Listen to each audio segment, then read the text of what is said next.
मित्रों, आज आप लोगों के सामने मैं एक अच्छी कहानी लेकर के प्रस्तुत हुआ हूँ, जिसे सुनकर आप अपने आंसू नहीं रोक पाएंगे और समाज में उन लोगों की आंखें भी खुल जाएंगी जो अपने बच्चों को अपने बड़े हितैषी समझ करके दूर के रिश्तेदारों के यहाँ भेज देते हैं रहने के लिए, और जब वो वहाँ काफ़ी दिन तक रहते हैं तो उनके साथ क्या घटित होता है, इसी से संबंधित एक कहानी मैं लेकर आया हूँ। तो देर न करते हुए चलिए कहानी में प्रवेश करते हैं। नितेश की आज सुहाग रात थी और जब शाम को वह अपने पत्नी के कमरे में गया, जिसका नाम मीरा था, तो देखा कि वह घुटनों में सिर छिपाए सुबक रही थी, रो रही थी। उसकी आंखों से आंसू झरझर बह रहे थे। वह रो रही थी, बार बार रोती ही चली जा रही थी। नितेश ने बार बार कहा, मीरा क्या बात है, क्या परेशानी है, तुम मुझे बताओ। पर वह कुछ नहीं बोली, केवल रोती चली जा रही थी। दोबारा फिर नितेश ने कहा कि देखो, क्या तुम मुझसे खुश नहीं हो? मेरी शादी क्या यहाँ ज़बरदस्ती की गई है, तुम्हारी इच्छा के विपरीत की गई है? क्या तुम मुझे पसंद नहीं करती हो या अथवा अन्य किसी को पसंद करती हो? इतना कह करके नितेश उसका हाथ पकड़ना चाहा, पर मीरा ने अपना हाथ पीछे खींच लिया।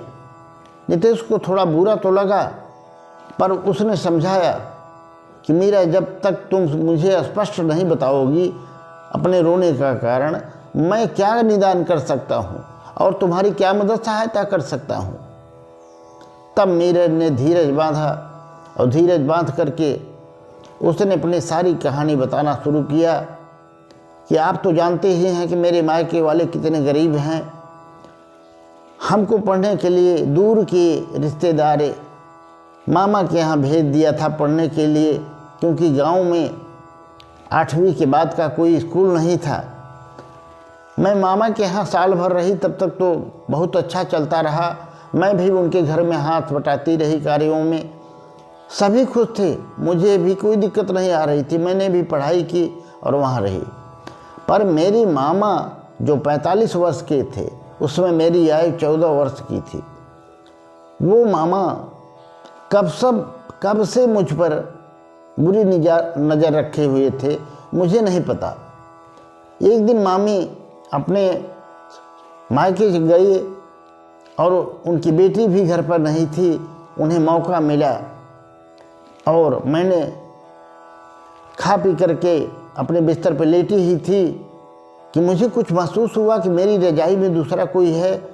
मैंने ध्यान से देखा तो वो मामा जी थे। मैंने मामा जी से बहुत विनती की, बहुत गिड़गिड़ाई, बहुत रोई कि मामा जी आप यहाँ से चले जाइए, मुझे सोने दीजिए। पर वो कहाँ मानने वाले थे। मैंने भरसक प्रयत्न किया उनसे बचने का, रोई, चिल्लाई, गिड़गिड़ाई, प्रार्थना किया और अपने सामर्थ्य के अनुसार बचने का प्रयास भी किया। पर कहाँ मैं 14 वर्ष की एक छोटी बच्ची और कहाँ वह 45 वर्ष का जवान आदमी। वह नहीं माना और जो उसे करना था मेरे साथ किया। इतना कह के मीरा पुनः रोने लगी। तब नितेश ने कहा, देखो मीरा, मैं सब समझ चुका हूँ और उस दरिंदे को उसके किए की सज़ा दिलाकर रहूँगा, तुम चिंता मत करो। तब मीरा बोली, आप इस तरह से करोगे और सबको बता दोगे तो क्या आपके घर वाले मुझे यहाँ रहने देंगे, मुझे अपनाएंगे? नितेश ने कहा, जब मैंने अपना लिया है तो घर वाले क्यों नहीं, और तुम मेरे घर वालों को अभी जानती ही कहाँ हो कि वो कैसे हैं। मैंने तुझे अपना लिया है, तुम चिंता मत करो। और तुम ऐसा करो, बहुत परेशान हो, तुम अपने बेड पर सो जाओ। नितेश ने उससे सुलाकर वह भी अपने बेड पर सो गया। दूसरे दिन से मीरा अपने सासू के साथ मिलकर के घर के काम में हाथ बटाने लगी और उसकी सासू माँ बहुत ही सुशील स्वभाव की थी। वह बहुत मानती थी उसे। ससुर जी भी बड़े अच्छे थे। पूरा परिवार उसको सर आँखों पर बिठा रखा था। मीरा बड़ी खुशहाल महसूस कर रही थी अपना जीवन कि मैं जो नहीं सोचा था वैसा घर मुझे मिल गया और वैसा पति भी मिल गया। पर नितेश जो कह रहा है वह कैसे होगा।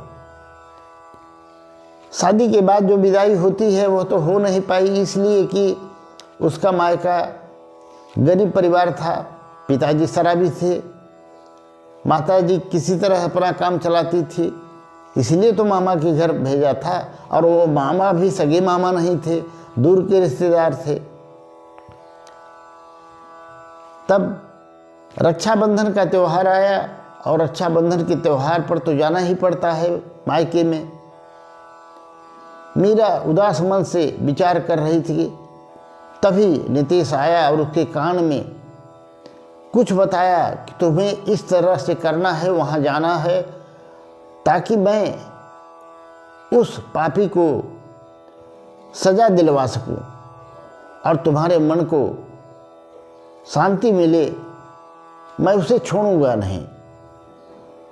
मीरा सब सुन ली, समझ ली, तैयार हुई। थोड़ी देर में उसके मामा गाड़ी लेकर के आ गए मीरा को लिवा जाने के लिए। मीरा तैयार हुई, देखा तो गाड़ी में उसकी माँ भी बैठी हुई थी और उसकी मामी भी थी।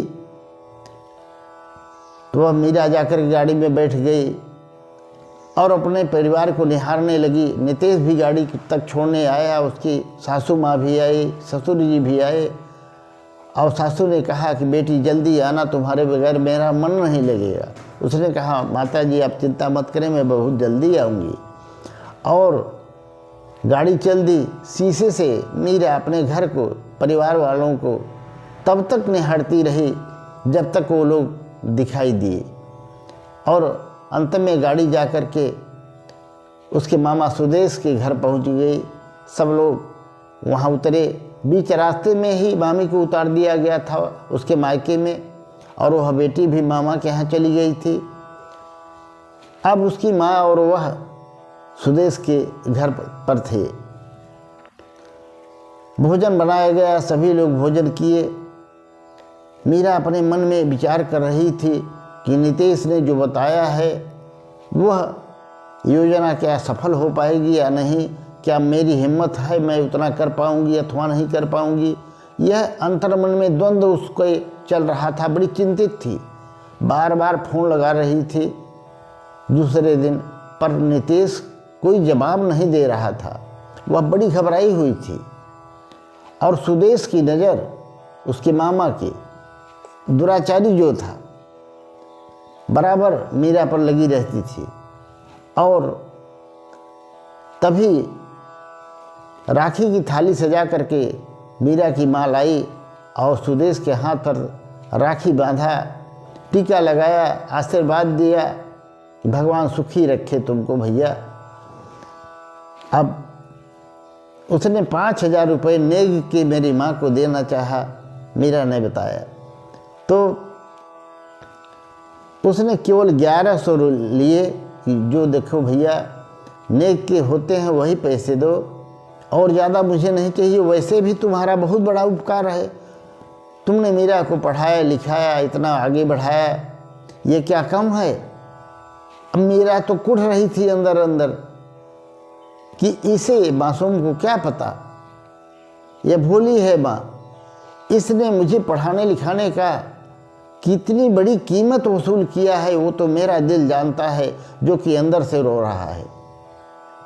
वह क्रोध से लाल हो गई, पर छिपा करके अपना चेहरा दूसरी तरफ चली गई।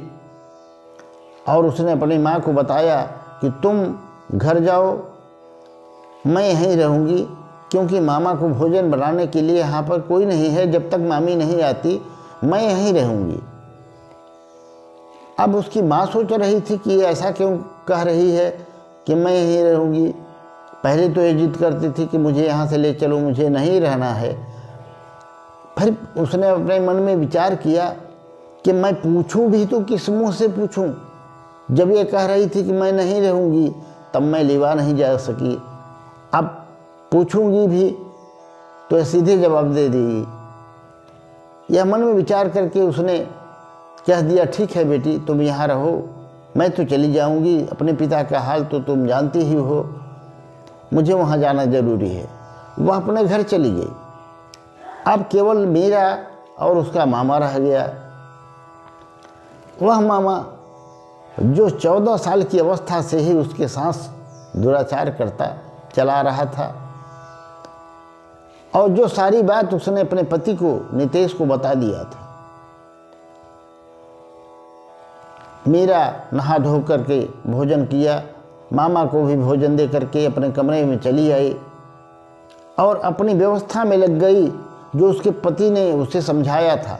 उसने अपना नया फ़ोन निकाला और खिड़की के पास इस तरह से रख दिया कि वीडियो रिकॉर्डिंग होती रहे और मामा देख भी ना पाए, समझ भी ना पाए।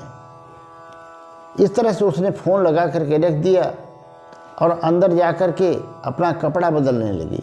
कपड़ा बदलने लगी, उसी समय का कुछ आहट हुई, उसे लगा कि शायद मामा आ रहे हैं, और उसका मामा कमरे के अंदर प्रवेश कर गया। उसने कहा, मीरा प्रिय, तुम के बगैर मैं बहुत तड़पा हूँ, बहुत परेशान हुआ हूँ। और इतना कह करके वो आगे बढ़ा। मीरा ने गुस्से से कहा, मामा जी दूर रहिए, अभी मैं कपड़े बदल रही हूँ। सुदेश ने कहा, कपड़े बदलने की ज़रूरत क्या है? इतना कहकर फिर वो आगे बढ़ा और मीरा का हाथ पकड़ा। मीरा ने झटक दिया तो उससे थोड़ा क्रोध आ गया। उसने कहा, मीरा आज क्या हो गया है?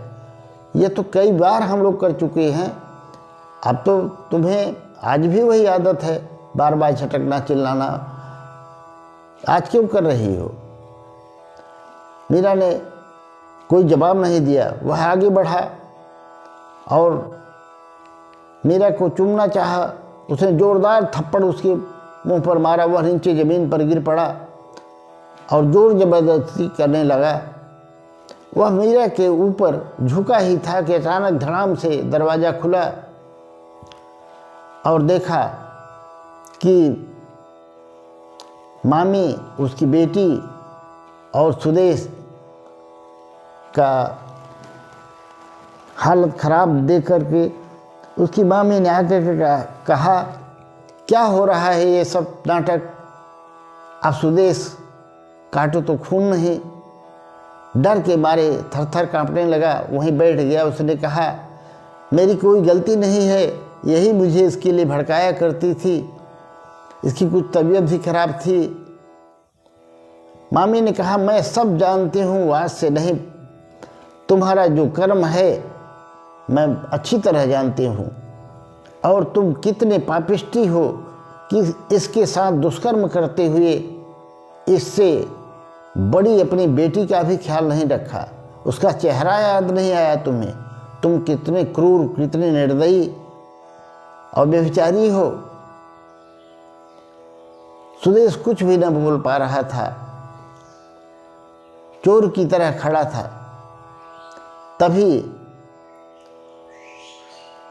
मीरा के पति ने उसे कपड़ा दिया, साड़ी दी कि तुम कपड़े पहन के ठीक हो जाओ, और बाहर से पुलिस वाले बुलाए तो सुदेश बाहर गया। उसको उन लोगों ने हथकड़ी लगा करके बिठा लिया और मीरा को बुलवाया, उसको बुलाओ, अपने एप्लीकेशन पर दस्तखत करे। अब उसका पति नितेश गया और मीरा को लेकर के आया और बताया। मीरा ने देखा कि 4 पुलिस वाले और एक महिला पुलिस थी।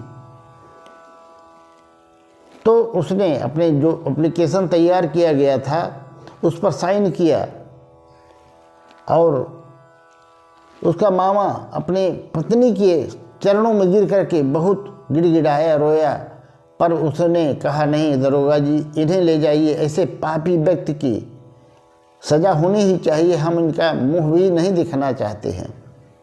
वो लोग लेकर चले गए।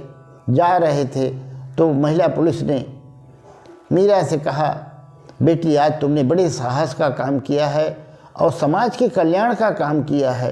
इतना साहस और कोई कर नहीं सकता। लोग सावधान तो कम से कम हो जाएंगे कि ऐसे दरिंदे जो अपने घर में बाप तुल्य होते हुए भी ऐसा दुराचार करते हैं तो लोग जान जाएंगे और सावधान हो जाएंगे। कह करके उसने बहुत बहुत बधाई दी मीरा को और वह महिला पुलिस चली गई साथ में। वह जेल चला गया।